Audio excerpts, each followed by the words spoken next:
நான் உங்கள் அம்மா சமையல் மீனாட்சி.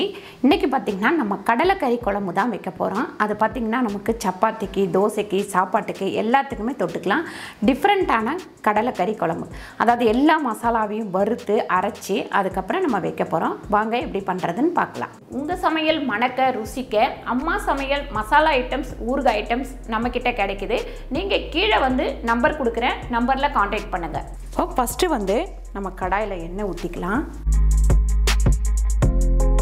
ஒரு 3 ஸ்பூன் அளவுக்கு எண்ணெய் போட்டுக்கலாம்.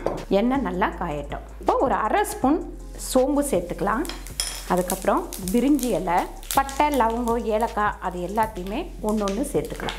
அதுக்கப்புறம் இஞ்சி ஒரு பெரிய பீஸு நறுக்கி வச்சுருக்கேன், அதையே சேர்த்துப்போம். அதுக்கடுத்து பூண்டு வந்து ஒரு 15 பல். அதுக்கடுத்து கசகசா ஒரு ஸ்பூன். அடுத்து முந்திரி வந்து ஒரு 10 பல். இது எல்லாத்தையுமே நம்ம சேர்த்து நல்லா வறுத்துக்கலாம். இந்த மாதிரி வறுப்பட்டு இருக்கும் போதே இந்த தேங்காவையும் சேர்த்து வறுத்துக்கலாம். ஒரு முழு தேங்காய் சின்ன தேங்காவாக பார்த்து எடுத்து திருவி எடுத்து வச்சுருக்கேன். தேங்காவை நல்லா வந்து கொஞ்சம் தேங்காய் நல்லா வறுத்துக்கங்க. அப்போ தான் வந்து குழம்பு டேஸ்ட்டு கொடுக்கும்.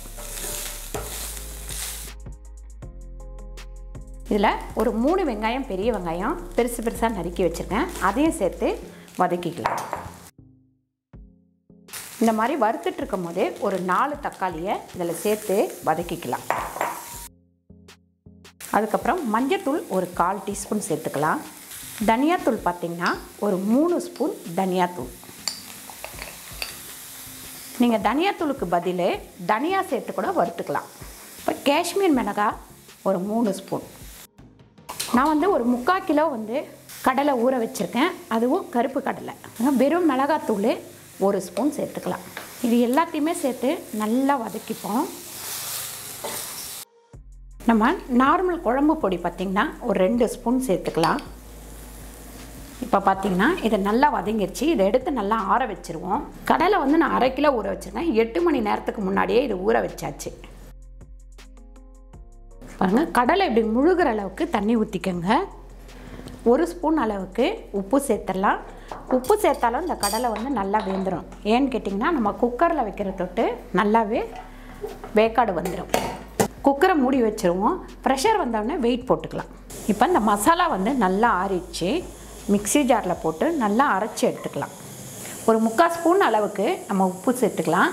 ஏற்கனவே நம்ம கடலை வேக வைக்கும் போது 1 ஸ்பூன் உப்பு சேர்த்துருக்கோம். இப்போ கொஞ்சமாக தண்ணி விட்டுக்கலாம்.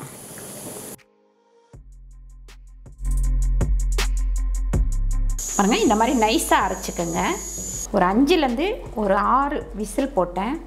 கடலை வந்து நல்லா வெந்துருச்சு. இப்போ இந்த அரைச்சி வச்சுருக்க இந்த மசாலாவை இதில் சேர்த்துடலாம். இப்போ நம்ம அடுப்பை ஆன் பண்ணிடலாம். ஆன் பண்ணிவிட்டு நல்லா கிண்டி விட்டுட்டு அப்படியே மூடி வச்சிடலாம். ஒரு 10 நிமிஷம் நல்லா கொதிக்கட்டும். 10 நிமிஷம் குழம்பு நல்லா கொதிச்சிருச்சு.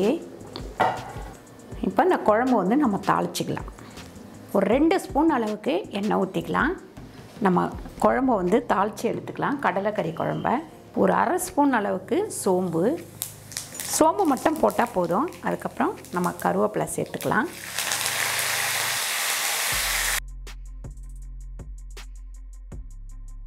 தாளிச்சதை எடுத்து நம்ம குழம்புல ஊற்றிக்கலாம்.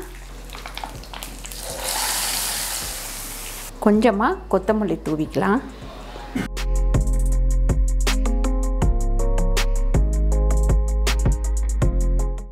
பாருங்கள், சூப்பரான இந்த கடலைக்கறி குழம்பு ரெடி ஆயிடுச்சு. கண்டிப்பாக நீங்களும் ட்ரை பண்ணி பாருங்கள். இந்த வீடியோ உங்களுக்கு பிடிச்சிருந்தால் லைக் பண்ணுங்கள், ஷேர் பண்ணுங்கள், சப்ஸ்கிரைப் பண்ணுங்கள், ஃபேஸ்புக்கில் ஷேர் பண்ணுங்கள், மறக்காமல் கமெண்ட் பண்ணுங்கள். நன்றி, வணக்கம்.